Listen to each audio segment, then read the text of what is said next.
Ambassador, it's good to have you here. Thanks for having me, Margaret. You just heard the Homeland Security Secretary say there are conversations with your government. She seemed optimistic that there would be follow through on fentanyl. Does that make you think this threat of tariffs on April 2nd is something that can be managed and avoided? Well, I hope so. I mean, I think that we are in a very good place in our discussions with the U.S. administration on fentanyl.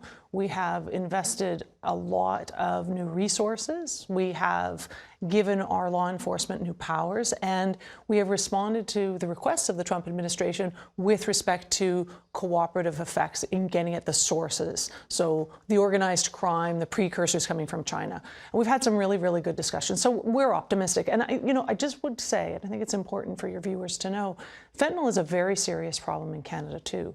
On some days, we have more deaths per capita than you have here in the United States. So we take this very seriously. It is not a big issue between our two countries. Less than 1% of the fentanyl that is seized in the United States is coming from Canada. But every ounce can kill families and people. So we're taking it very seriously. But you are indulging the premise that that is the actual motivation for the tariffs rather than leverage for a free trade deal or just because President Trump believes in them? Well, I think that this set of tariffs, the 25% and 10% set of tariffs, we have been told repeatedly that it is about fentanyl and security at the border. There are other tariffs that have been discussed, and the president has raised other issues as motivations for other tariffs, reciprocity and fairness, and maybe some changes that he'd like to see to our USMCA, our trade agreement. So those conversations are going to have to happen as well.